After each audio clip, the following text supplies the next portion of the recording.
It's time for New York City Baseball, past, present, and future. Welcome back to New York City Baseball, past, present, and future. I'm Ralph Tycho, and this is a special episode. I'll be introducing my two new co-hosts, Alan Blumkin and Marty Rose. So sit back, have an egg cream, maybe a Needix, and enjoy.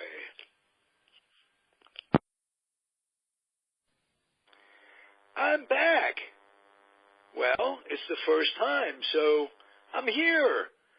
New York Yankee baseball, past, present, and future. My co-host, Alan Blumkin. How are you, sir? Fine, Ralph. Yeah, this is our main edition. But I have no control over it. Yes, the weather, that's the one thing one thing about New York, the weather's going to change. If you don't like it today, it's going to change quickly by tomorrow. But this is awfully late in the season.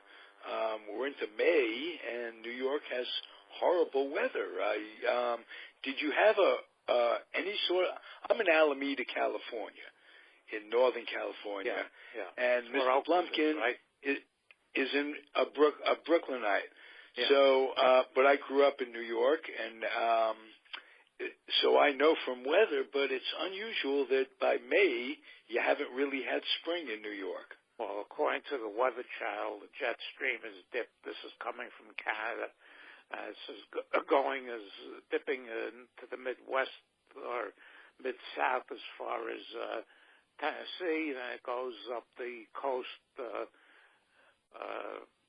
from Baltimore, Washington area up through here to Boston, and it's been this way for a week, and it's supposed to last only 2 or 3 more days.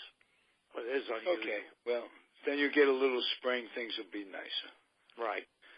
So, but you know what won't be nicer is the Yankee, we got to cover it right from the start, the current Yankee mess that's going on. What do you make of the first 4 weeks of the season? Is this reversible?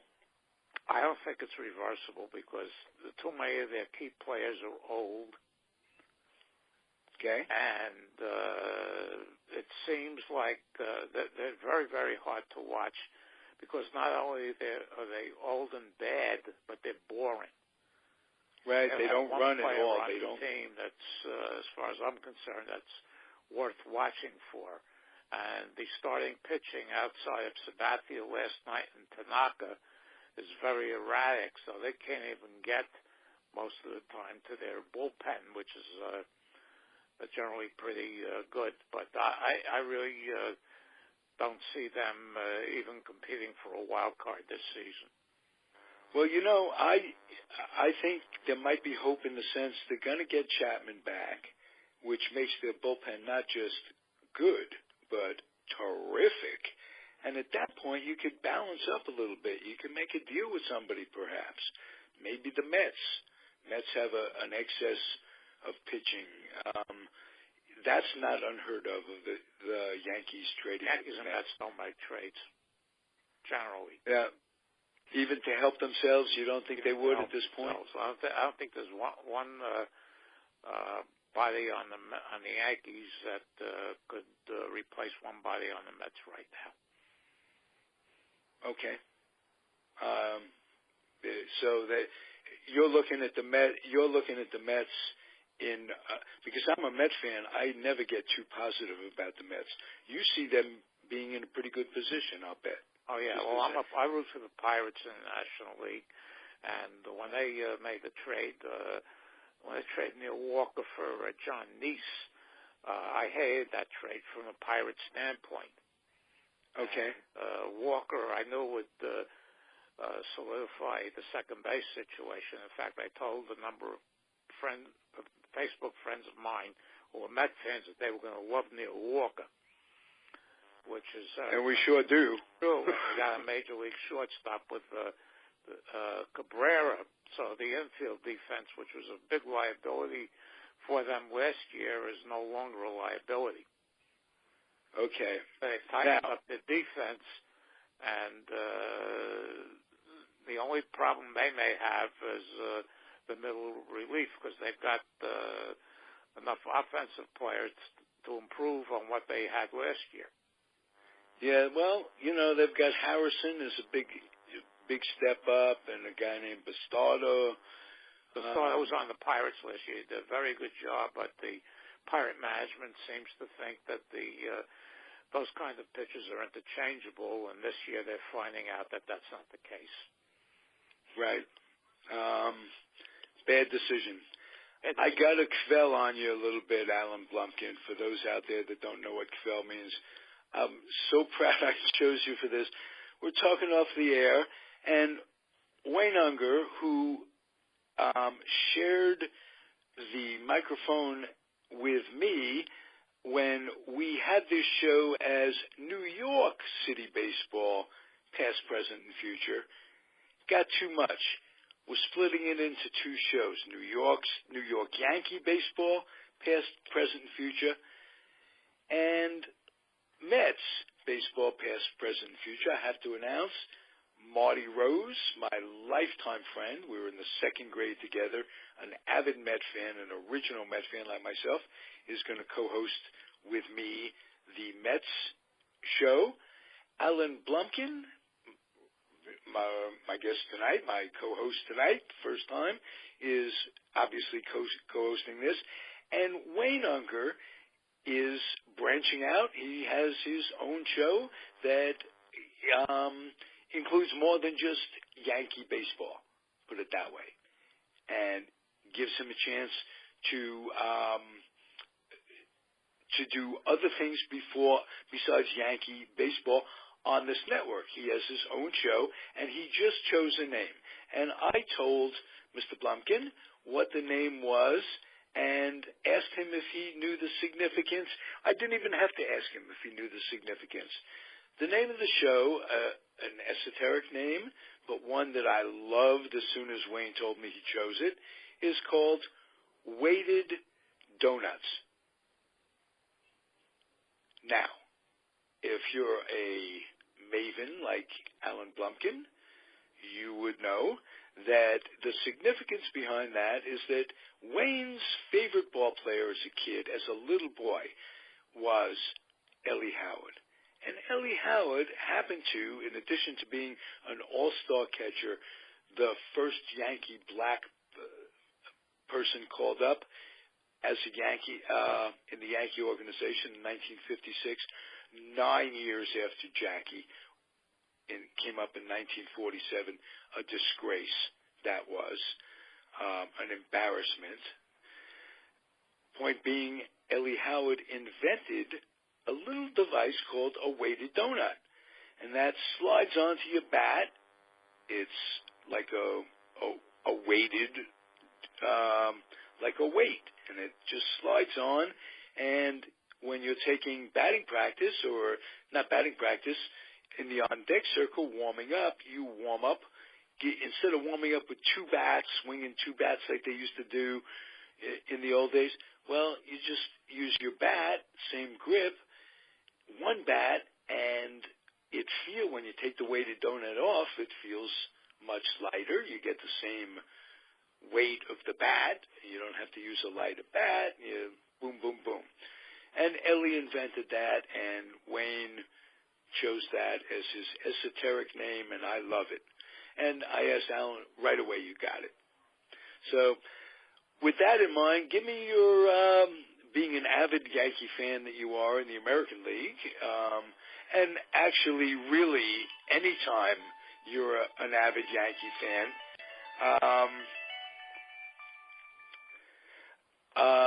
give me your impressions of Ellie from when you remember him coming up, and give me a little, your memories of Elston Howard. Ellie came up actually in 1955, and the Yankees were under tremendous pressure to bring a black player up.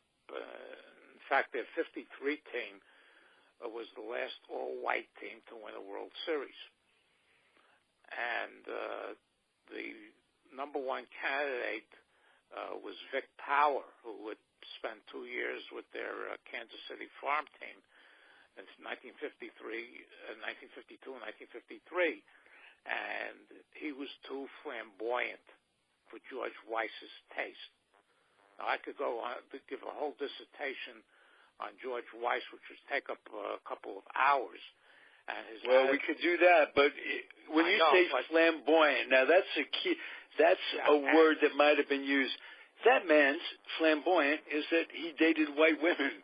Yes, and he also had, he fielded with one hand, and he did a lot of things which he showed off. Oh yeah, actually he was flashy. Yeah, but he was a great fielder. Yeah, and they sent him to the A's before the '54 season when they got Eddie Robinson, a pitcher named Harry Bird, and they brought Elson Howard to hit .330 in Toronto in the International League in 1954, and the Yankees brought him up in 1955. He was made to feel welcome right away. Okay, and Bill Dickey, who was coaching at the time, and Yogi Berra both helped Ellie, who came up as a catcher. Now, since Yogi was still in his prime, they put Ellie Howard in the outfield, in left field most of the time. And he made a tremendous catch in a game against the Red Sox in 1955, which helped win a key game when they were battling Cleveland for the pennant that year. And he became a fixture and, gradually took over the catching jobs from Yogi as Yogi aged.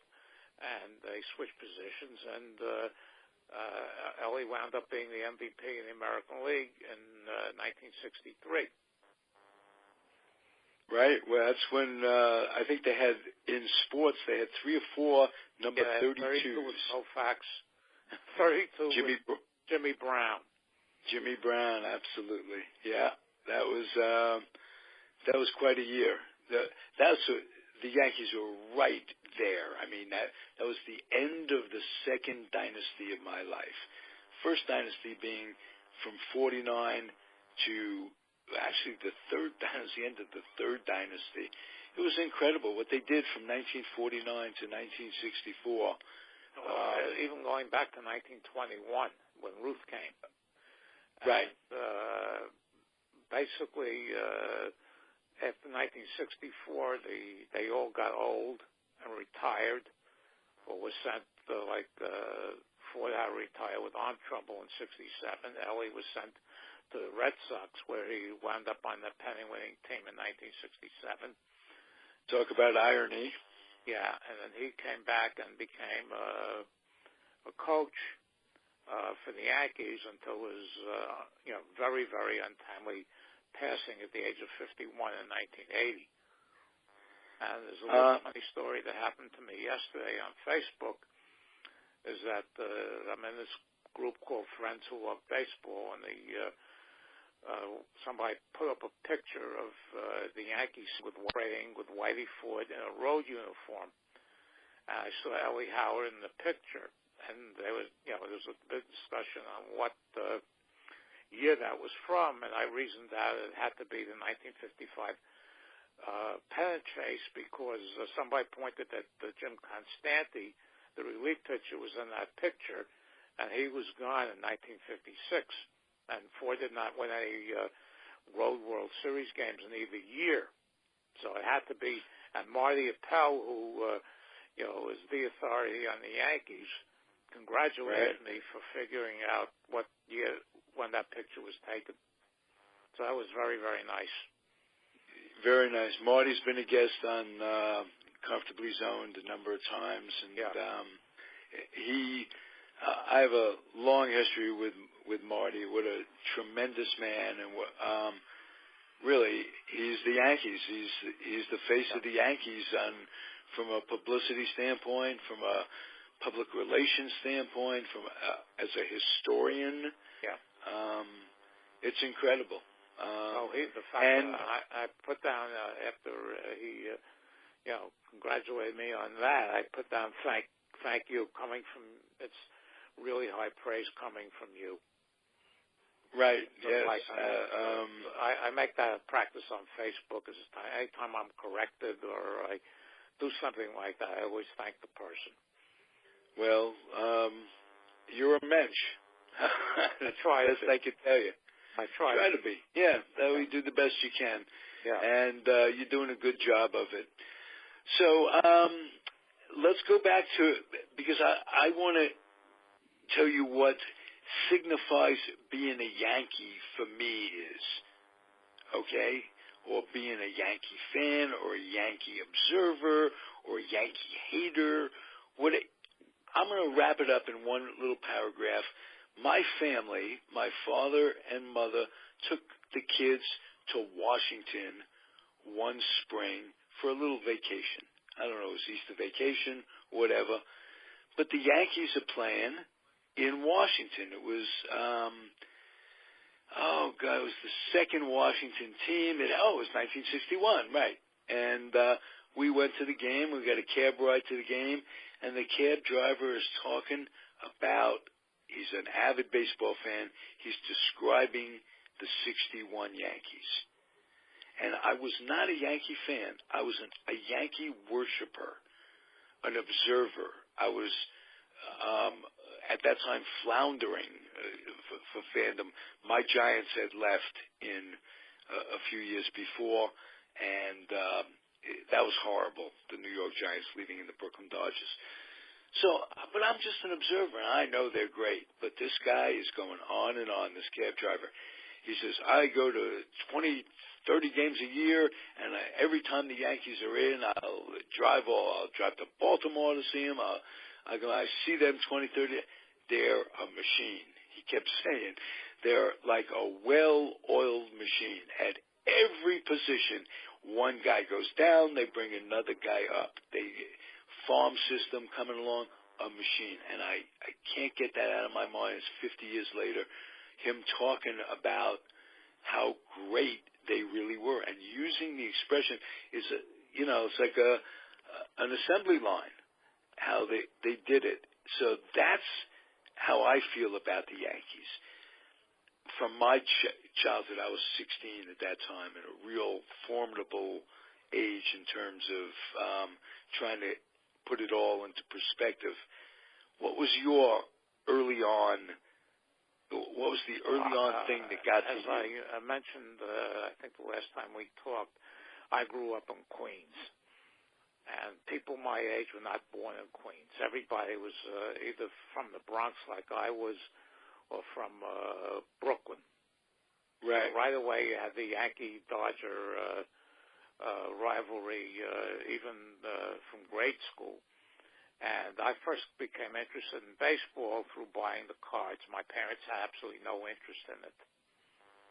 And when I got the cards, that's where I learned how to do basic math. Percentages and ERAs and all of that business I learned from the backs of baseball cards. So the card got me into it, and my parents took me to my first game in Yankee Stadium in September of 1953. They played Detroit. This is so long ago that Ray Boone was the third baseman for the Tigers at the time, and Mickey Mantle hit a home run in the seventh inning of Billy Heft, the Tiger left-hander, that would still be going if the center field bleachers didn't stop it.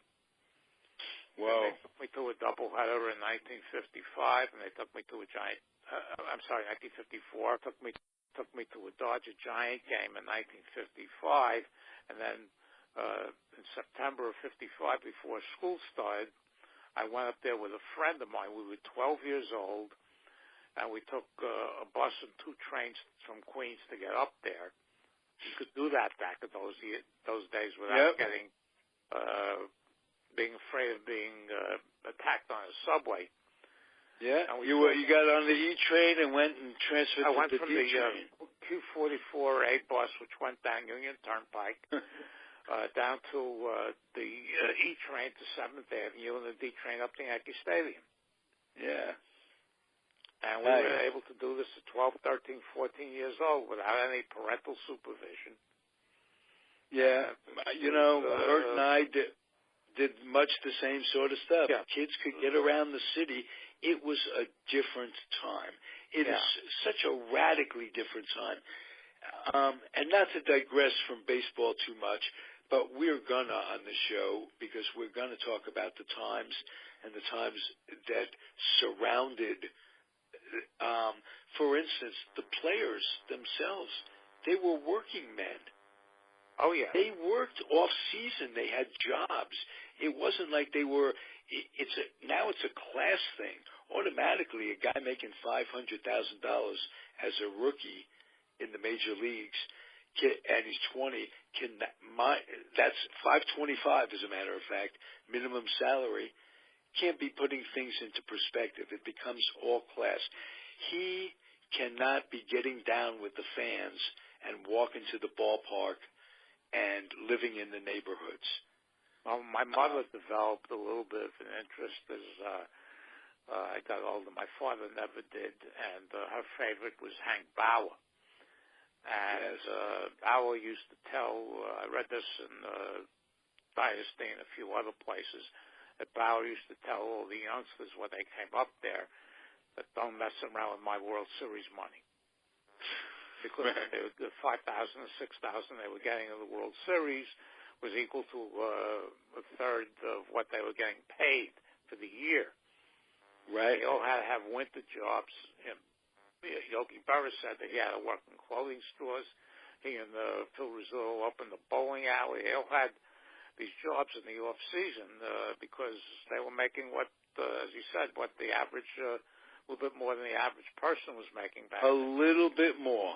That's the key. Now it's or actually, you could even say they were making considerably more than the average. But at this point, it's not considerably more than the average. Considerably more than I could make in a lifetime in 1 year. And Bill Veck said when free agency first started 40 years ago that it wasn't going to be the high price of stardom that's going to kill everything, but the high price of mediocrity. And when you see players like the Yankees had a second baseman, Stephen Drew, for a couple of years that couldn't hit 200 and was getting paid $5 million a year. Now he's at Washington getting paid $3 million. And certain pitchers like Oliver Perez, who was on the Pirates and Mets and was known mostly for walking people because he's left-handed. He's still in the major leagues, and these guys have bounced from team to team to team to team to team because there are so many teams, and there's always room for to me. Well, let's make it clear: it's not the players who are blaming for this. It's the whole setup. Well, if they're going to pay you X amount of money, you're going to take it. You're going to take what they give you, which means that you earned it. Because if they're paying you, and you can't begrudge the players whatever they get, just like you couldn't begrudge Barbra Streisand for getting $100,000 at a concert. She earns it. There's supply and demand. Yeah, exactly. That part is cool. And before free agency set in, the only time that the owners got out of hand as far as salaries was when the American League was created back in 1901, and the 2 years that the Federal League operated in 1914 and 15. Well, there was competition for the players, and the years there weren't, they lowballed them as much as they could. And, that didn't stop back then. In early, 1949 maybe, Sal Maglie jumped, and as a few other players did. I think Max Lanier. Max Lanier jumped. He was 6-0 for the 46 Cardinals. And he wow. Jumped. But I have a memory, but you have an incredible memory. Yeah, well, Maglie always said that he jumped in 46, and when he was in Mexico, he came under the tutelage of a former very good Major League pitcher by the name of Dolph Luque. I remember reading that in the Sal Magley autobiography that I read. Yeah. And Judith Testa came biography of Magley a couple of years ago, which I read. But Magley always credited Ralph Luque for turning him into a pitcher. And then when he came up to the Giants, when DeRocha in 1950 ran out of pitchers who could start, he put in Magley there. Magley went 18-4 that season, and the rest is history. The rest is history. Without at 54 as well. Without Magley, there is no 2 pennants and 1 World Series for the Giants. Exactly. Yeah. The Barbasal. Was it not a mind-messing experience? And I'll use that word as opposed to my normal vernacular. And Sal Magley, me as a Giant fan, all of a sudden becomes a Dodger and pitches a perfect game in 1956. He's carried off the field by Roy Campanella and Jake Pittler. And here he is 2 years later after a stellar early 1950s with the Giants, and becomes a Dodger. And later a Yankee. Yeah. The only other player besides him who were teammates of Willie Mays, Mickey Mantle, and Duke Snider was Don Larson. I've researched this a number of years ago for a friend of mine, and Larson pitched 6 games for the 1964 Giants, and that was the year that Duke Snider was with the Giants. That was Duke Snider's last season in the major league. Right. So he, of course, was teammates with Willie Mays on that team, and in fact, Hodges and Snider were teammates on the Mets in 1963 for about a month and a half before Hodges took the managerial job in Washington. And so Magley and Larson were the only players who were teammates of the old Terry Cashman song of Willie, Mickey, and the Duke. Willie, Mickey, and the Duke. So throw that at some people and see what kind of response you get. Besides Magley. Well, I'll tell you that was a get to come up with that question, because to come up with the answer with the Giants, having to match Lawson with the Giants. He did indeed play with the Giants, and the Duke did indeed finish his career with the Giants. Few guys did. Crandall finished with the Giants, which was just guys seen out of place in different uniforms. Well, Don Lawson actually was a winning pitcher in one of the Giants' wins in the 1962 World Series. Very, very effective that year, and without Don Lawson, there is no 62 Giant win. Actually, Pierce, who spent his whole career with the White Sox, who was tremendous for the Giants that year. He'd win every game at Candlestick Park. Yeah. He was like 15-0 or something at Candlestick Park that year. And Jack Stanford, Sanford, and Phillies. After I think it was 1958 for washed up Ruben Gomez, who was never the same after Joe Adcock chased him around the Polo Grounds. I was just going to say, and what we're going to talk, that could almost be a lead-in to what we were going to talk about initially today in our first show, and I'd like it to be. In 1957, in September, there was a big, at the end of the season, I could remember, I'm 10 years old, and there's a sign up right by the clubhouse in the center field, way out there in center field, 438 feet out. They had the walk-up clubhouse, and they had a sign held up by a fan or two imploring the Giants to simply stay, team, stay. And I'm 10, and I'm seeing this with my grandfather, and does this mean there's a chance they could stay? Stay. We want them to stay. No, he says. They're gone. And he explained. It would have wound up in Minneapolis. Right.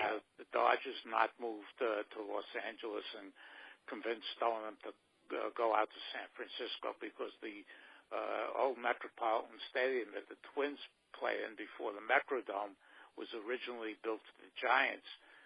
And the Giants had operated the Minneapolis Millers as a farm team for quite a number of years. In fact, Willie Mays hit .477 there in about 30 games before they brought him up to the Giants in 1951. Absolutely.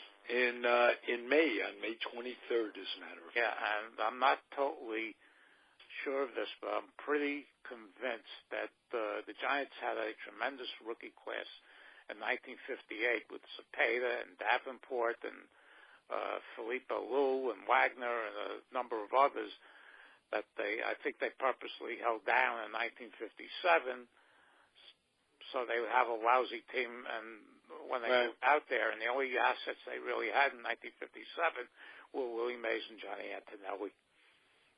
But they everybody else was just Shane was over the hill. Although he comes back and goes the next year, in 1958, to the Braves that I'm going to talk about, who played in the World Series. So my team is gone. I'm 10 years old, but I can't. When you live in New York, you don't like the other teams a little bit. You hate them both. So when you your team leaves. For the 4 years that they were alone in New York, when there was no National League team, did not spike. In fact, in 1961, when they had that great team and they had the Maris Mantle home run chase, they only drew 1,747,000,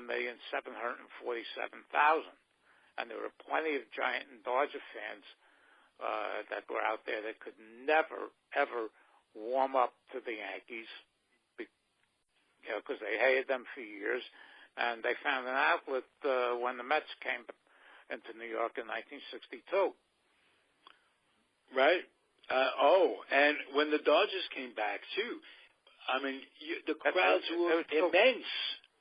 So the polo grounds up every time the Giants and Dodgers came in. Those first 2 years that the Mets were in existence. Right. Well, did you happen to go to I think it was a Mayor's Trophy game the year before the Mets, when the Giants came back to play the Yankees and there was a rain out? No, I never went to any exhibition games.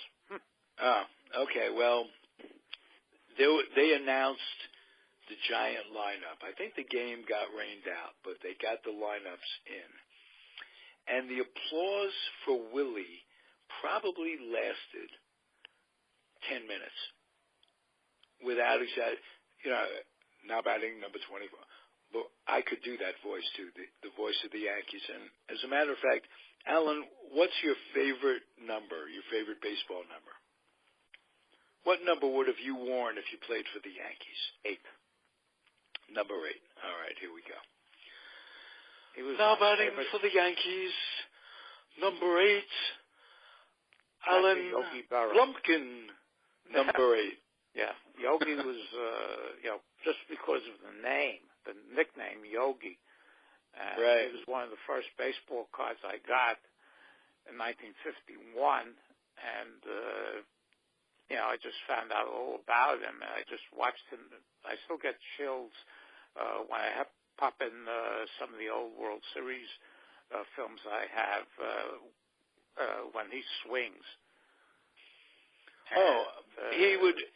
He'd just see the ball, hit the ball. It didn't matter. If in the strike zone, out of the strike, over his head, he would just clock that ball. I mean, there's a story that came out recently that Jeter, in his last year or two, was swinging at bad balls. He said to Yogi, "Well, you swung at them, yeah," and Yogi said to him, "Yeah, but I hit them." Does make a difference. Does make a difference. So he was always. I still I got into a argument on Facebook a while back of a Yogi Berra versus Johnny Bench, and everybody was defending Johnny Bench, and then I realized that 90% of these people never saw Yogi Berra play. Right. So I realized it was a generational thing, and I just cut out of the argument. because you can't win those things. But all right, Yankees, so let's talk about those Braves that I rooted so hard for in 1957 in the World Series, and tended to root for in 58, even though I remained a Giants apologist. I think that Brave team was as deep as any of the other teams we talk about from the 50s and 60s. Well, the catalyst of the Brave team. That Brave team. Now, I mentioned Rick Schabowski, who you befriended, who was the authority on the Milwaukee Braves. Right. They solidified the team when they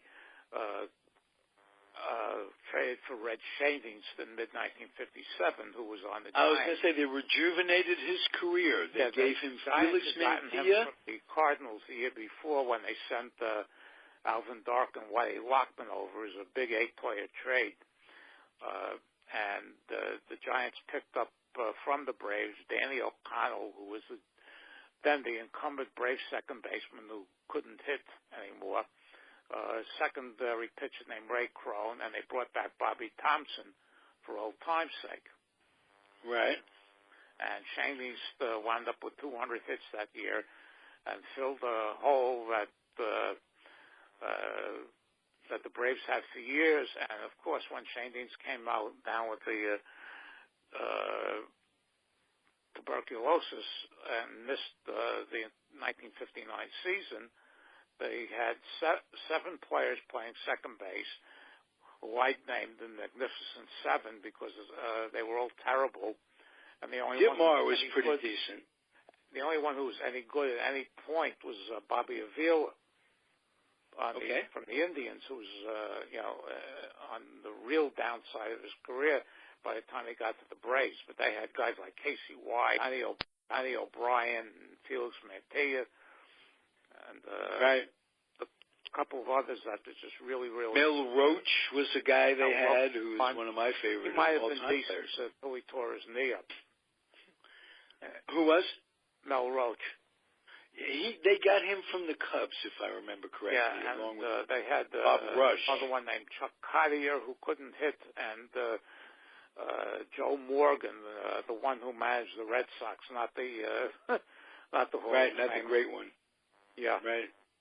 But let's go around the lineup. You had Del Crandall catching. Yeah, and they had Adcock at first base. And you also had reserves at every position. Adcock, you had Joe Torre's brother Frank. Yeah, and they had first. Backup catcher was Del Rice, who was Del Rice. You had Carl Sawatsky coming up. And I don't read this stuff. Stuff is in my mind because I remember them so vividly because they were deep. They had Mantilla could fill in at short for Logan. He could fill in for Shane Dingst.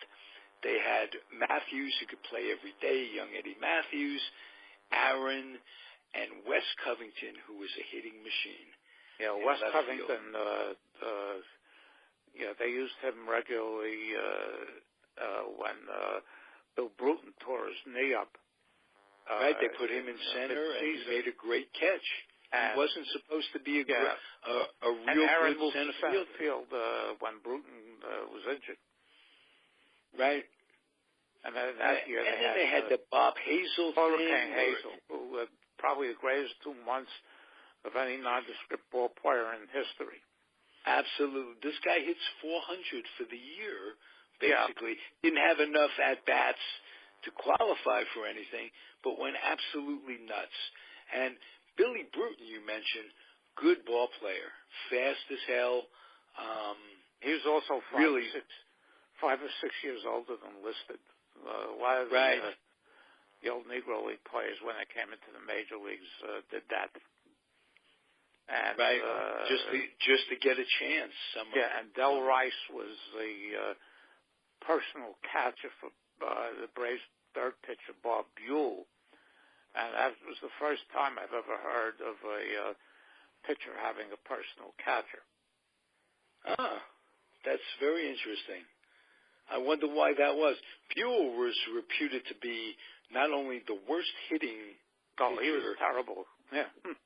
Right? Yeah, as a hitter. But he was a partier. Oh, yeah. And I admired the Braves because they were partiers. Guys like Frank Torrey and Buell and Matthews was, just guys would go out and have a good time in their day. Spahn and Burdette were on that. And Warren Spahn was always, from the first time I learned about him from the 51 Bowman cards, was always one of my favorites. And what was so great about him is that as he lost his fastball, he did not lose any effectiveness at all. He had a very smooth transition. Well, most pitchers take a dip or two, as they get older and they lose mileage off their fastballs. He never took a dip. Right. Well, he had that high leg kick, which made it almost impossible to hit the ball coming out of that body. He was the first 300-game winner when he did that in 1961, in 20 years since Lefty Grove. He pitched 2 no-hitters. He had a couple of earned run crowns. He won 23 games in his last good year in 1963 at the age of 42 before his legs gave out, and he was a good hitter. And he was later a Met who was a battery mate of Yogi Berra with the Mets after Berra had been fired in 64. Mets pick him up in 65. He caught a couple of games, and he caught a couple of games with Spahn, the pitcher. I think Spahn was a pitcher/pitching coach with the Mets. Spahn came out with 2 great quotes. One, when he had the battery with Berra that you just mentioned, he said, "We may not be the best battery anymore, but we're sure the ugliest." And he came up as a rookie in 1942 with the Boston Braves, and Stengel was managing them then, and he said that he played for Stengel before and after he was a genius. Yes. And he did. He played with the Braves back when he managed them before Casey got hit by a taxi, I think. Said he never thought he would amount to anything. And Stengel admitted later on that it was one of the worst calls he ever made. And Spahn also fought in the Battle of the Bulge during World War II. I was going to say he's a war hero. And came out with a bunch of medals. And Lou Burdette, his companion, came up through the Yankee system, actually pitched in the Yankees uniform for a game or two in 1950, and was sent to the Braves when the Yankees got Johnny Sain from the Braves in 1951. So, in fact, my friend Tom Zacco, who you had on last week, he posts pictures of players that in uniforms that you don't recognize. So he put up a picture a few weeks ago of Burdette in a Yankee uniform, which I had never seen before. Oh, really? I didn't even know when any of them existed. And so I saw the face, and immediately I knew who it was. But seeing him in a Yankee uniform was very, very traded for Johnny Sain, as a matter of fact. Yeah. And it wasn't all bad a trade. Yankees got some good use out of Johnny Sain. Oh, Sain pitched very well for them for 3 or 4 years. Right in the middle of that dynasty of winning 5 world championships. Yeah. Count them, kids. 5 in a row. Unheard of. It will never be duplicated. No, I just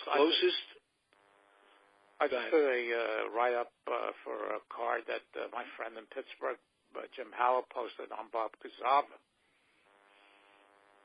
who got the last 3 outs in 1951 and got the last 2 2.3 innings outs in 1952 in Game 7 against the Dodgers. And the guy was an ordinary run-of-the-mill pitcher for a variety of teams before and after he was with the Yankees, but he put the Yankee uniform, and all of a sudden he turned into a star. Yeah, it was back in the days when they said, and they probably still do on some level, that you put the pinstripes on and it changes you. I could think of a few guys back in the Johnny Mize came over from the Giants. Yeah, they would get one guy every year. Some of them turned out very well, like Mize and Sane. Some of them, like you, Blackwell, didn't turn out so well. Yeah, that's but true. They always made the yes. move, and Johnny Mize was a tremendous pickup for them, and they got 5 really good years out of him. He was a tremendous hitter. He hardly ever struck out, and if they had the DH back then, he probably could have played for another 10 years. Right. They called him the Cat. Yeah. They called him the Cat, but I don't think he was that great a defensive player. No, he wasn't, but he would have been a perfect DH. Yes. Well, a lot of guys. Dick Stewart. You say you're a Pirate fan in the National League. Dick Stewart stands out in my mind. I went to Pittsburgh in the early '60s. That's where I went to college, and the University of Pittsburgh. And I used to go every game in Forbes Field when I was there. And Dick Stewart once got a standing ovation for picking up a hot dog wrapper that had blown onto the field. Did you know Dick Burke and Jerry Solot? No. From college? No. Oh, they went there. They went to University of Pittsburgh the same years my camp buddies, Kittatinny Camp. I was there from 1960 through 1964. In fact, I snuck into with a friend of mine. We were 17 and crazy at the time. We snuck in to the 7th game of the World Series, and I saw Mazeroski's home run live. Oh wow! Yeah, we probably would have been arrested if that game had extra innings. Yeah, well, you see all the fans on the field after that. Oh yeah, home run. It was that night. That wouldn't happen today. They have horses go out. Yeah. That surround the field in a that moment night like in that. Pittsburgh was totally insane. It was the first time in 33 years, and the nature of that series with the Yankees. In fact, the first Sabre presentation I ever did was the last couple of innings of Game 7, and because I had interviewed Dick Grote, who did and is still doing the University of Pittsburgh basketball broadcasts. So I got an opportunity to spend a few hours with him when they came into play St. John's in 1985. I taped it, and a friend of mine, Steve Nadell, who was an editor, helped me cut out certain parts, and it went over very, very well. So I gave all the numbers from that series, and asked them after the second and third game where they got killed, what was the attitude? And Murtaugh said, we're down 2 games to 1. They don't pay off on one score; they pay off in games 1, and that series was the epitome of it. Right. There was so much going on in that last game. You and I have never talked about this, but from a Yankee standpoint, the ground ball that hit Kubek in the throat should have been easily gobbled up by Joe DeMaestri. But Casey kind of fell asleep at the switch. He generally, in the later innings, if they were ahead, he put DeMaestri in to play shortstop and moved Kubek to left to take over for Yogi Berra. Yeah. Give him a little bit of better defense. Well, the thing is that I got the Pirate perspective from Dick Grote, and then a couple of years later, I was at a card show out in by Kennedy Airport, and one of the players appearing at that was Johnny Blanchard, who was catching at the point. Elson Howard was not in the game because he was injured. So they had Berra out in left field and Blanchard catching, and they brought in Jim Coates, who everybody hated on the team, and Blanchard redneck guy. Yeah, I asked Blanchard about Coates, and And this is 27 years after the fact. This is 1987. And Blanchard said, that also be when Hal Smith came up in the 8th inning. Hal Smith had been in the American League with the Orioles and A's for the previous 5 years. And Blanchard said, we all knew he was a dead fastball hitter and couldn't hit a breaking pitch to save his life. And he goes out to Coates, and Coates said, I'm going to throw my fastball by him. And Blanchard shook him off 4 or 5 times. They still came out with the fastball. And Smith hit the ball over the left field wall for a 3-run home run, which would have been the series home run winner had not the Yankees tied the game up in the top of the 9th. And Glow told me on the ball that Berra hit that where Mantle dove back into first base, they said if Stewart had been playing first base, I probably would have gone for extra bases. Right. The Yankees would have won the game because of that. But since Rocky Nelson was there instead, that Stewart turned into at least 1 out. Rocky Nelson, who came up with the Dodgers. He was with everybody. Rocky Nelson won 2 International League Triple Crowns in 1955 with the Montreal Royals and in 1958 with the Toronto Maple Leafs. And he was up and down so many times like a yo-yo. And he was considered what I call a quadruple A player, which is a player who's too good for Triple A and not good enough to be a major leaguer. Right. There are there've been a few of those over the years. But he played on that team. Good catch, Smokey Burgess, Hal Smith catching. And Burgess, the reason Smith was in the game is because Burgess was pinch run for earlier in the game. Well, that would be to be expected. He was a big Joe gentleman. Christopher, who was their professional pinch runner back then. Later played right field in the first game I ever saw that ever was at Shea Stadium. Yeah, Pirates game. He over 300 for the Mets 1 year. Yes, not a bad ball player for the Mets, as a matter of fact. Which they get, it's amazing because the National League was so deep in the years.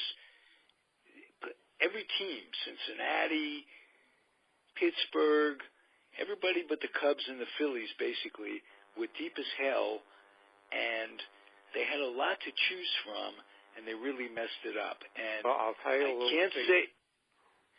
You look up. Pardon me? I'll tell you a little secret. You look up the 1958 American League standings in the first couple of days of August, and you will see that the New York Yankees are the only team in the American League over 500. Whoa. They were calling it the Yankees and the Seven Dwarfs.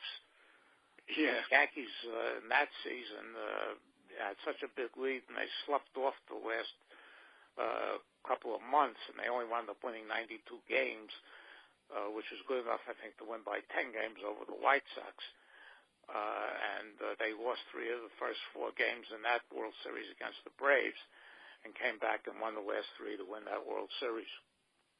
You're talking 58. 1958, yeah. Yeah. Okay. And that, again, the years we're going to talk about tonight, and just get that under the road.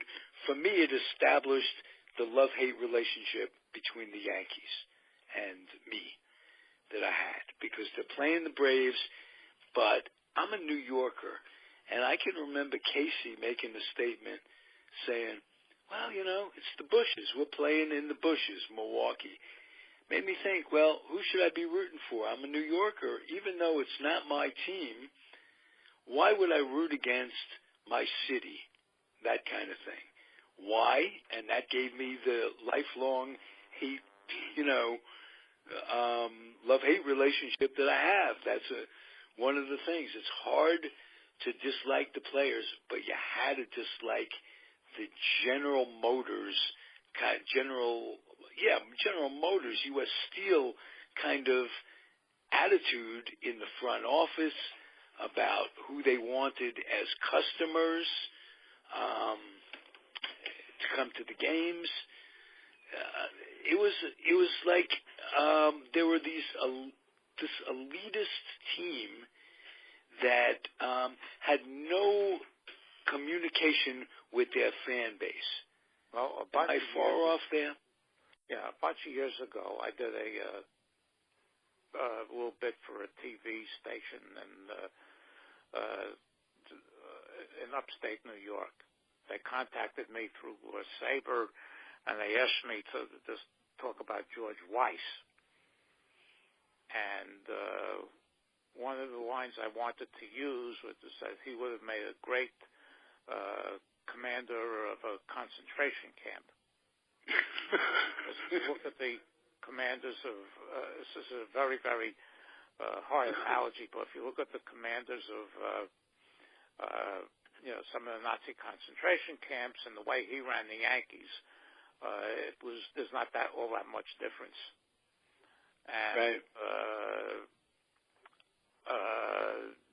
this is what they were. They created the farm team, and they had guys. And then, of course, after Del Webb orchestrated the Arnold Johnson purchase of the Kansas City A's from the Mack family in 1955, the relationship between the A's and the Yankees until Finley bought the A's was very, very one-sided. The Yankees would send all their excess out to Kansas City and get anybody the A's had that was any good. In fact, Bob Cerv went there and came back. Ralph Terry went there and came back.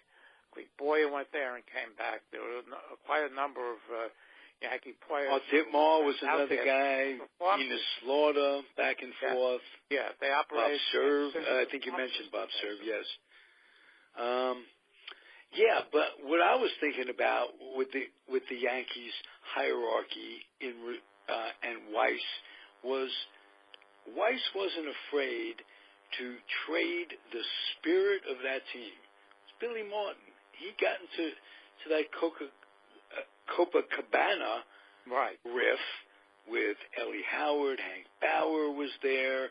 I think Berra might have been there and left early, but they got into a fight with these racist cuckoos, and it made the papers. And it was just an excuse that Weiss was looking for to get rid of Billy Martin. Well, Billy Martin made an enemy out of Weiss when early in his Yankee career, when he asked Weiss for raises a couple of times, and one time, this is in the Billy Martin biography that came out last year, that he told Weiss to go to hell.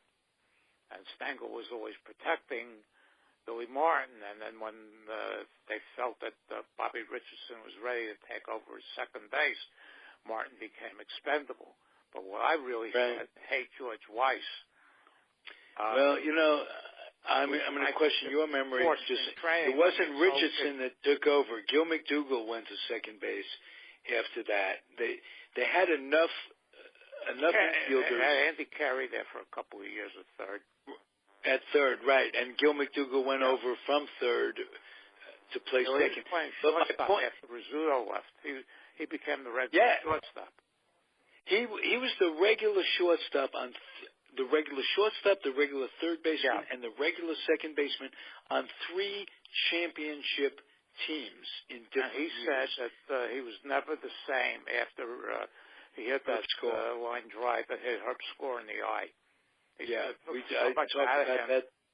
And then when they were prepared to put him up in the expansion draft after 1960, he just said, then Bobby heck Richardson. with it. He had a business in New York.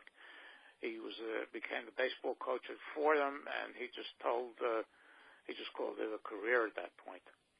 Yeah, he lost his spirit after that. He just that was horrific. Yeah, that I don't remember if I saw that on television. They couldn't because they were sharing Channel 11 at that time with the Giants, and they only televised the home games. The road games were never televised. I remember hearing it on the radio. All right. But I've seen so many pictures of him in the hospital bed with his eye just swollen and blackened, and they thought for a while he'd lose the sight of his eye. And ironically, it wasn't that so much as a leg injury that that ended up getting him a sore arm. He compensated for a leg injury or something like that, because he came back for a while and he was okay. But sort of like this game when he got hit in the All-Star game. Right, exactly. He got hit in the toe and he changed his delivery. I think Score's thing was somewhat the same, and he went to the White Sox for a while after that, and it's very sad because Herb Score was a thrower. He wasn't Koufax, but he was great years. Exactly. The more he pitched, but with Weiss, when I was eating supper in March of 1954, I was 10 years old. I hear on the radio that the Yankees had sold Dick Rasche to the Cardinals, and I was up all night crying. Now, I was 10 years old. What did I know? I didn't understand. Right, yeah. It's like when Magley got traded, the same thing. What do you, yeah. And it's just this guy contributed so much to those teams, and they basically gave, of course, it turned out that Rasche was at the end of his rope after that. But just the idea of breaking that team up, I also felt the same way when they included Gene Woodling in the trade for Bob Turley and Don Larson, that they're breaking up this team that was so good for so long. The Dodgers, because the Dodgers kept that nucleus there for close to 10 years. Right. Absolutely, but they all got old together too. But then they came back so quickly, and in '59, boom, they're world champions again. Well, it was so ironic because they were in Brooklyn from 1890, and they won one championship, and 2 years before they moved, they go to L.A. The second year out there, they wound up winning the World Series. Right. That was so ironic. Well, you know what gets me most about. It's a Yankee show, but I got to tell you, what gets me most about the Giants and Dodgers moving is that we didn't get to see, we New Yorkers, didn't get to see Willie in his prime. I mean, he had a second prime with the Giants, with the San Francisco Giants, but we just missed a lot of great Willie, and it would have been better for Willie. Willie's spirit, it would have been better if DeRocher was his manager for the rest of his life. And it also would have been better if he didn't have to play the bulk of his career in that wind tunnel out in San Francisco. And, you could say what you will about San Francisco and liberal this, and they loved him this. They gave him San Francisco is a very racist city back in the day, if it isn't today, and they gave him a hell of a time over housing, and he didn't want to be out here. He was also going through a divorce at the time, and he was a kid, and they had guys coming up, Cepeda, McCovey, who were just San Francisco they never played New York. Right. And I don't blame San Francisco. I blame San Francisco for not waiting around for a couple of years. There would have been expansion. There would have been a Continental League that Branch Rickey was looking to form. There would have been something that could have kept all three teams in New York. It would have been better. Not that I mind that there's my Mets, and I love them, and I was an original Met fan. But, again, it wasn't I was the same. near Shea Stadium, and back then in the 70s, and I attended a million games there. I was there for World Series games, the LCS games, and I saw tons and tons of games there. Right. But nothing like the Giant-Dodger rivalry. Practically walked to the place, so it was it was very, very much more convenient for me physically than Yankee Stadium was. But well, I lived in Jackson Heights, so we were we used to take the 7 train, or the bus. So, what can I tell you? Those were they were great days. Hey, this has been a wonderful first show. We got to know each other a little bit. I appreciate it also. I've been looking forward a little bit more. I want you to bring to the show anything you want. We use your imagination. We'll talk about things that we both enjoy talking about. We'll get some guests in here. Okay, and just for your information, I can discuss other things other than this. Good. So we will be discussing life, which is, it isn't all baseball. I look at baseball as a microcosm of life. Oh, it is. Absolutely is. Right. Yeah. So it's very easy to use analogies, and that's why talking to you is a pleasure. I've been, before this ever really got started and we got to know each other, I follow a number of baseball groups on Facebook. There are a number of mavens. Tom is a very close friend of mine, Tom Zacco. Yeah, Tom was on. There's so many guys. Bill Hall's been on. Tony D'Angelo's my godfather. He's been on. Jeffrey Leonard has been on. Just guys from Facebook. You did with Ron Liebman. Pardon me? I heard the podcast you did with Ron Liebman. Oh yeah, another guy. There's a bunch of these of us, and I consider myself a maven as well, that can talk about it and not be boring like you would expect. Well, this guy hit 323 in this year, and we're not talking about exact statistics. We're talking about lives and situations and management and labor and player disputes, which is the microcosm of how life is.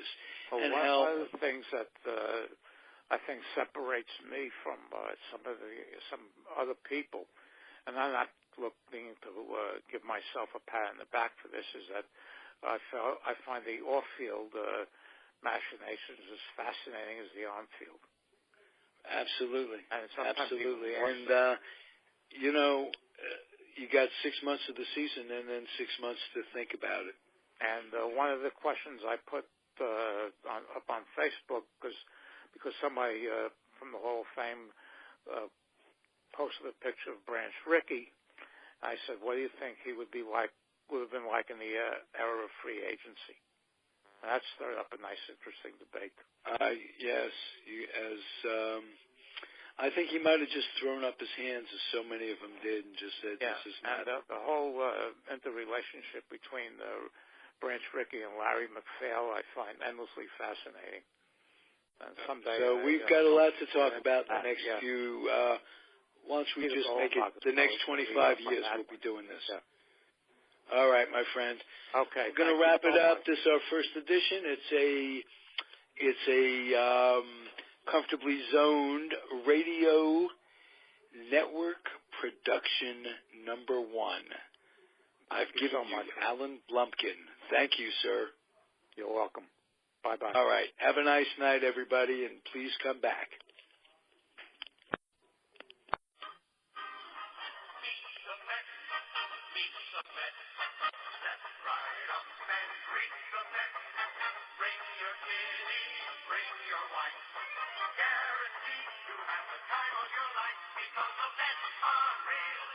Hey, that's a song you heard once in your life or twice. Marty Rose. How are you? We're meeting the Mets. Good. I'm New good, York Ralph. Met baseball, past, present, future. And how you doing, Mert? Welcome. I'm doing well.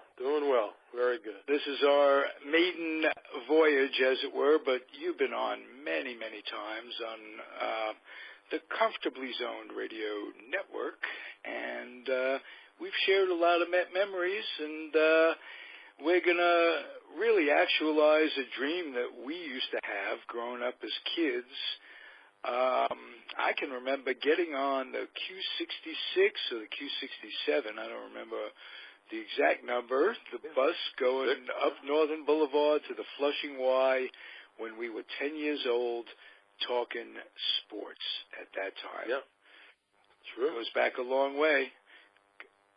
It does, yeah. Yeah, we're talking 60 years of baseball, and we feel most qualified to do a show like this because not only were we original Met fans, you and I, but we've not only kept up with it over the years, but we look towards the future, and we're avid, like no two Met fans, and to prove it, I'm going to let Marty Rose, we call him Mert, and that's a long story too. His brother is Barn, and his real name is Bernie.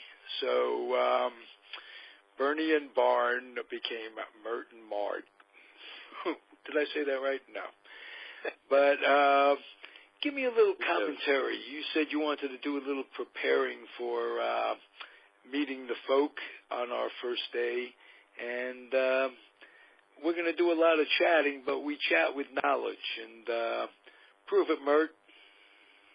Well, you know, the Mets are back in first place, which is a good thing. Thanks to the Cubbies beating the heck out of the Nationals. 4 games in a row. That's nice. Unbelievable. But we laugh now, but the Cubs are going to be our rivals somewhere down the line. We're not going to be able to get by them. Not only over the course of the season, but impending playoffs. And they look really strong. Yeah. But so do the Mets. Look forward to the upcoming series with the Dodgers. Interesting that the Dodgers are throwing 3 left-handers out of 4, I believe. In fact, I know they are. They're throwing Casimir tonight, and another left-hander tomorrow, Wood, and then Hershiser on Thursday. And the Mets' record against left-handers this year is not very good. They've faced 4 left-handers this year, and they've scored a total of 3 runs in those 4 games, all on a 3-run homer by Cespedes. So, you got to get more than sitting around waiting for the home run. Well, quietly, goes unnoticed. Granderson has not really come around. That would be a big help setting the table a little bit. Yeah, he started off really slow this year, but I think he's been playing better recently. He's been walking a little bit more, but talking about the left-handers, you take Granderson and you take Conforto, out of the game a little bit. And, Walker is stronger, I believe, from the left side as well. So, that throws a little monkey wrench there when they're facing left-handers. But, I mean, the Mets are not exactly throwing chopped liver out at the Dodgers either. So, right. Absolutely. The matchup should be. We were talking on, we tweet, Marty and I do a lot, back and forth. The 5th starter is Cologne. Can you believe that? This could be the deepest pitching staff deepest 5-man staff since they've been having 5-man starting rotations that I can remember. Pretty much. And Walker, the guy that was out with the surgery, he's due back in July. Actually, I know who you're talking about. Wheeler. Wheeler, yeah. So he's due back in July. So, I mean, I don't know what. Yeah, they were talking. What are you going to do with Cologne when Wheeler comes out? Well, you know what? This guy's coming off major surgery. I wouldn't be getting rid of Cologne. I'd let this guy work his way in really slowly, and not disturb things. But that's a major talent as well, and can't discount his young age compared to Cologne's. No, absolutely, yeah. And Cologne would be good in the bullpen, would be a mentor out there, sitting out there with those guys. And he's an amazing athlete. He really needs some kudos. This guy is unbelievable. He looks less like an athlete than Early Wynn did, perhaps. But he's so entertaining. The people love him. Yeah. I mean, it's unbelievable. The guy, when he's pitching, he's 100% all business on the mound. But when it comes to bat, or even in the field, I mean, he's just entertaining. Everything he does. I mean, last year he comes in, he fields a little, I don't know if it was a bunt or a swinging bunt out in front of right down the first baseline. He comes over, throws the ball behind his back to Duda, and he gets the guy. Perfect throw behind his back. Right. Like a basketball pass. Yeah. I mean, Casey Jones. It's just every time he's out there, he seems to do something that you shake your head at, and it's all good. It's all good. Right.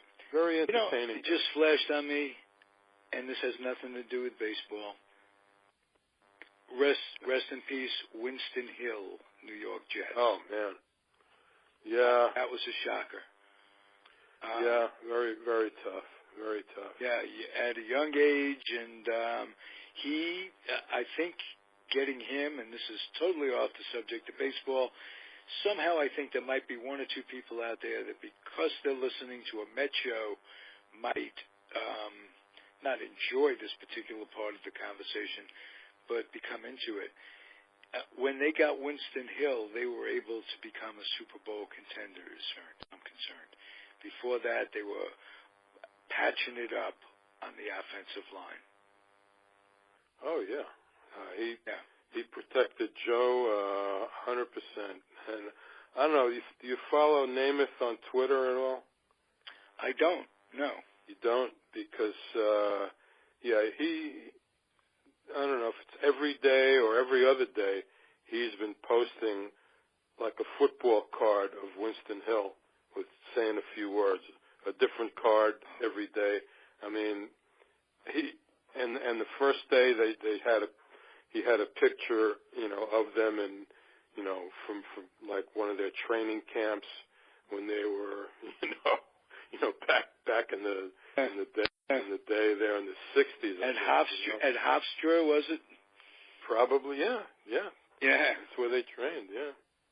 Right, and I might say you and I, Titans football before the Jets, there were the New York Titans, and you and I would sit out there in 7-degree weather sometimes, drinking hot chocolate with. They played those games on Saturday night. A lot of people wouldn't know that, but when the AFL started, they played Saturday night games, so they wouldn't, play at the same time as the NFL on Sunday. Right. Remember going to the Polo Grounds on Saturday night? Oh yeah, and it was cold. Winters in New York are not to be sneezed at. You must remember that, Mert. You have some distant memories of living in New York. Well, only left there in January, Oh, okay. Good memory. That's good. We know you're still with there it. for how many years? 60. Lived there for 68 plus years, except for 4 years. Some time out for bad behavior. Except for 4 years when I was elsewhere. Yeah. Yes. Which you can relate to. I certainly can. The United States Air Force, ladies and gentlemen. So not only do we have veterans of the wars of Jackson Heights growing up, and back then the wars were we'd stand on the street corner And if you're a Giant fan, if you're a Yankee fan, if you're a Dodger fan, you would take that team. Whatever it is, you're automatic apologist for whatever team you had that you liked and loved, and it's become a love-hate relationship with those teams. I love the memory of the teams that we rooted against as kids as much as I do the memories of the Giants or, the Jets or whatever. The competition, you couldn't have one without the other. You couldn't have a Giants Dodger. You couldn't have a Giant without a Dodger rivalry. That kind of thing. Oh, yeah. Clear as that was. It was terrific. Yeah, that was one thing about where we grew up. Where we grew up when we were really young, that whole development of Northridge, it was only built. It was built in the early 50s, and when we moved in there, we were all like, 4, 5, 6 years old, whatever it was, and people with the young families were coming. They were coming from Brooklyn. They were coming from the Bronx. They were coming from parts of Manhattan. So in our group, there were so many kids, and they were all either Dodger, Giant, or Yankee fans. And even as we got a little bit older, it was still the conversations and the arguments about who's better, and it was interesting growing up. Like, most places, kids are all, whatever the home team is, that's it, and everybody's for them. That's fine. But when we grew up, boy, we had rivalries like unbelievable. Absolutely. And they never ended in fights between us. Oh, no. Between any of us none of us really got into heated, fist fights or any of that stuff. No. It was just debating. We learned to debate. It was all in fun, yeah. And bullshit, too. True. Sometimes, and when somebody would make a statement that was just so far out, we'd look at each other and what have you. It was just cool times to grow up and cool memories to have. But by the time the Mets were formed, we weren't really we were kids, but we weren't children. We had force. We had opinions. We were like 15, 16 years old. So, and we had been following National League baseball from afar, unfortunately, for the previous few years since the Giants and Dodgers left. But we knew who was available in the draft. We knew we could second-guess decisions that were made very early on. And when the Mets were formed, they basically took a flavor of the Dodgers. And if you were a Met fan who grew up as a Giant fan, you didn't really like that. And you don't like it to this day when the owner of the Mets seems fit to appropriately honor Jackie Robinson. He should be a statue of him on everybody's front lawn in the entire world. But not honor any of the Met heroes of the past, to not honor Gil Hodges or Tom Seaver, it just doesn't make any sense. But it started out that way for us, where the Dodgers, for one reason or another, and Mrs. Payson was a Giants member of the board of directors of the New York Giants and a big Giant fan, and yet Weiss was a Yankee. George Weiss had a Yankee background, but they took on a Dodger flavor. Can you address that? Well, I think when they drafted the players originally, unfortunately at the time they picked a lot of guys that were over the hill, but a lot of them were Dodgers. A lot of them were Dodgers. But they were for the name. A lot of them were Zimmer, Charlie Neal, Gil Hodges. Even Duke Snyder was there for a while, I think. In '63, yes. So, Yeah, they definitely had a lot of old Dodgers, but I mean, at the time, I guess when they drafted those old guys, they thought they were going to have a representative team and people would know the names and whatnot. But because of that, they stunk for 8 years. I mean, yes. But they were building. They were slowly building, and I think but George the Houston team at the same time went out and picked all young guys and started from scratch. You know, that's why they got better quicker than the Mets did. For a minute, and then all of a sudden, in '68, between '68 and '69, the metamorphosis was incredible. A lot of that was Gil Hodges. A lot of that was his belief in them, and got them to believe in themselves. And you can say they played over their heads, but they're a pretty damn good ball club on a lot of levels. Pitching, of course, they were great. But hitting-wise, Cleon Jones, Tommy Agee, it wasn't a bad hitting ball club. Milner, Clendenin came in at the end. Clendenin, that was a mid-season pickup. That was the key pickup of the season, really. Absolutely. He was great. I always used to say anytime Milner or Clendenin, anyone was playing first base, keeping Ed Kranepool on the bench wasn't a bad idea. You know, that picking up Clendenin that year is very similar to picking up Cespedes last year. Just took him right over the top, you know. Right. I know we haven't talked about this, but I'll bet you're overly impressed or more impressed with Cespedes than you thought you'd be. I mean, not just last year, but coming this year, especially that wild spring training, driving a new car to spring training every morning. That was hilarious. All that stuff. He's gotten off to quite a nice start. And he's showing some five-tool skills, which are tremendous to see. I mean, it's nice.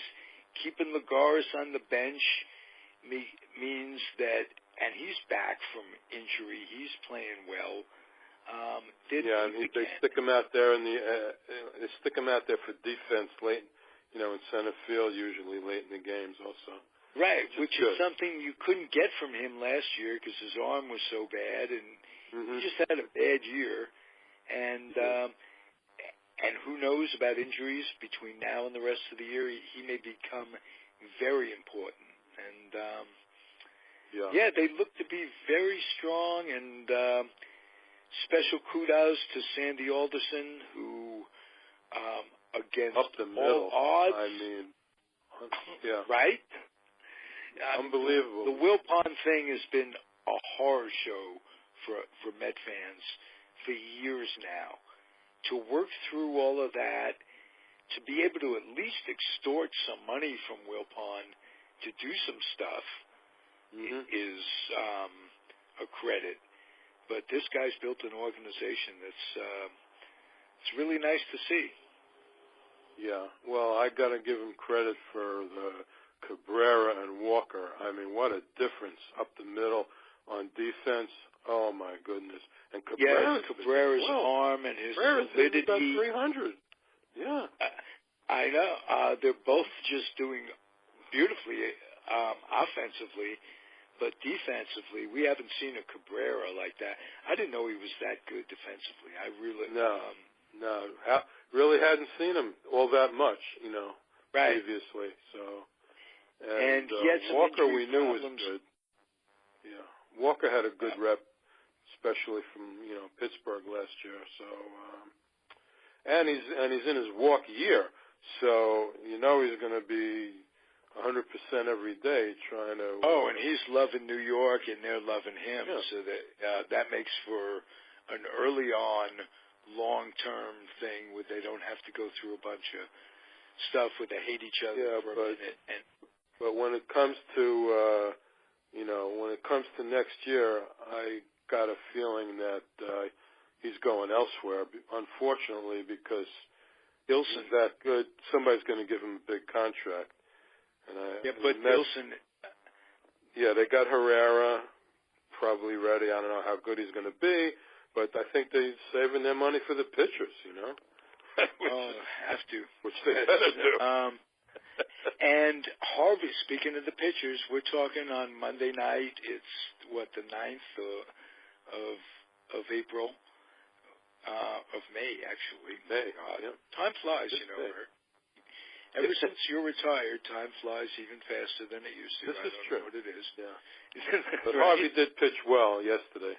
Yes, which is nice to see. That the 10 strikeouts. Now, prior to yesterday, he wasn't striking anybody out. Everybody was worried. He's not missing any bats. I mean, he looks different. Right. Everybody's trying to figure out, geez, these guys pitched late into the season and last year in the postseason. You don't know how it's going to affect them. None of them look as good. But Harvey coming off the injury, and with Boros, the agent, going back and forth with management and the doctors, all that didn't bode well until last night. And good to see you as a Met fan. Yeah, he looked very good yesterday, absolutely. I read something on Facebook where I just want your opinion on it. I don't think it could ever happen. But the Angels might be shopping Mike Trout for one reason or another. I thought I saw something like that today, but that can't be. I mean, how can they do that? I don't know, but they mentioned, or the person who wrote it mentioned a couple of Met players in a package, including Harvey. I think it was the catcher Diarn and one or two other players. Would you? I would, because anytime you can get a position player for a pitcher, all things being equal, I'd say go for that, given the uncertainty. And he's signed long term, Trout. Right. Correct? I believe he is. Yeah. I believe he is, and which would mean the Mets taking over on stuff, and where you going to put him, or I think he's from New Jersey too, isn't he? From New Jersey, or am I wrong? Yeah, he might be. But would that be something? Because arguably, Bryce Harper notwithstanding, and that whatever he's doing in terms of acting out and flipping bats and this, that, and the other thing, this guy walked 9 times in 2 days. This guy has an eye. This guy's a superstar. Yeah, well, they didn't want to pitch to him. From what I heard, Madden, they even walked him with men on base. So, but how many 20-year-olds they pitched around him? They didn't want to pitch to him. They pitched around him. Aren't many real young players who have the discipline, Ted Williams type discipline? Throw me a strike, I'll swing at it. Type thing. That impressed me. And but if you're arguing who's better, Trout or Bryce Harper, and you have Trout or Bryce Harper, you're not really losing that much in that argument. No. So what was this potential trade you heard? I mean, what were the names? It was Harvey. Yeah. Harvey, Diarn, the catcher, can't pronounce that name, and he has a brother who plays with the Braves, and I can't pronounce his name either, ironically. Which would leave Pulsecki, another guy I can't pronounce, as the catcher, and Rivera backing up. And I think... Well, Darno's always hurt. The guy's always hurt. He's hurt again now, and they don't even know when he's coming back. He's got a rotator cuff problem, and he couldn't throw to second when he was healthy. So, I don't know about this guy going forward. No. So, but well, look, they got a lot of. Go ahead. I'm sorry. No, I was saying that they got all these pitchers that are going to be coming up for contracts or at least arbitration, and they're not going to be able to pay them all. They're going to have to figure out, which guys they want and which guy they may want to trade. So, well, a lot of that, unfortunately, will have to do with which pitcher fills the seats with butts the most. Well, and, yeah. Right now, it's I guess it's still Harvey, but Syndergaard. Everybody's talking Syndergaard could be the best of them right now. Right. Even DeGrom looks a little off from where he was last year, also. Right. But I don't know. From one game to the next, it could turn around any time, like Harvey turned it around yesterday. So. Yeah, and like you said, young guys that threw a lot of innings for the first time in their careers going to go through some changes the year after, and let's hope with 5 guys and with who was down? Cologne was down. Virat came in, pitched 2 shutouts, and boom, he's gone. They're a strong team all the way down the line, all the way throughout the organization. Yeah. So we picked this up at a good time in Metsville, and this has been a great introductory show. As usual, Mert, I've been saying this for 60 years. I enjoy your company. Well, I love talking to you, man. All right. It's been great, and we're going to do it on a weekly basis, and hope it takes. Okay. Love you, Mert. Excellent. Keep it going. Right. Same here. Speak to you soon. See you next week. Okay. Have a good one. Bye-bye.